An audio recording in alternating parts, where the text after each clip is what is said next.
Margaret O'Mara, thank you so much for taking the time to speak to me 2 days after the most incredible election. You're an American, you understand the democratic system very well. How should we see this vote in historical terms, and what should us looking from overseas expect to see over the next few weeks and months? Yeah. Well, thanks. It looks to the world that America is more divided than ever. It looks within America that it's more divided than ever. I think the historical perspective gives us a little. We can condition that a little bit. American presidential elections, certainly in the modern period, have been very, very closely fought. For example, Ronald Reagan, who won in 1980, he won with less than 51% of the popular vote. He had an electoral vote landslide. Our electoral college is another thing that the world finds mystifying, and I will concur that many Americans do too. I think that's something that could be in use of some reform, but put that on one side. I think, we have been a very divided country because we're very large, we're very heterogeneous. We have regional divisions, class divisions, racial divisions.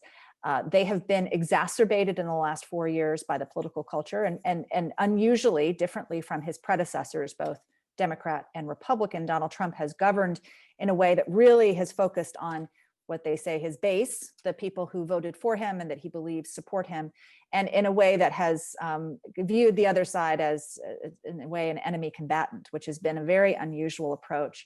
You saw much more conciliatory rhetoric and action from everyone from George W. Bush to Franklin Roosevelt to Ronald Reagan to, name your president. This is an unusual strategy. I think that's one reason that it seems so unsettled right now. Thank you very much, Margaret. And how difficult do you think it's going to be for the president, assuming it's Joe Biden, to get things achieved, given that he has not won the both houses?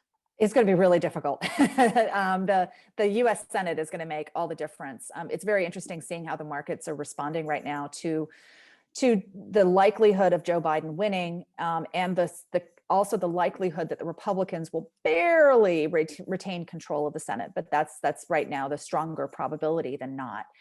Things could change, but that will mean that some of the bolder things that Biden would do, including, for example, tech regulation, will be more difficult to do. And you see, the indexes are very much buoyed by the technology companies, which have now make up, 1/4 of the value. They've had a roaring year. It's just been stunning.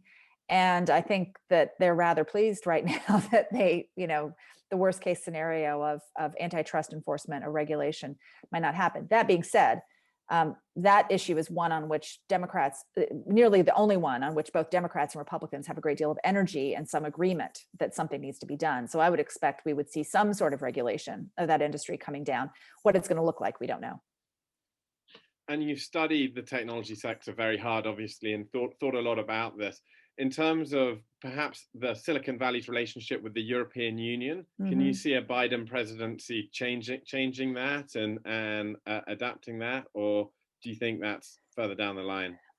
That's really interesting. I think that the EU has, in a way, been given a model that some American lawmakers are interested in following.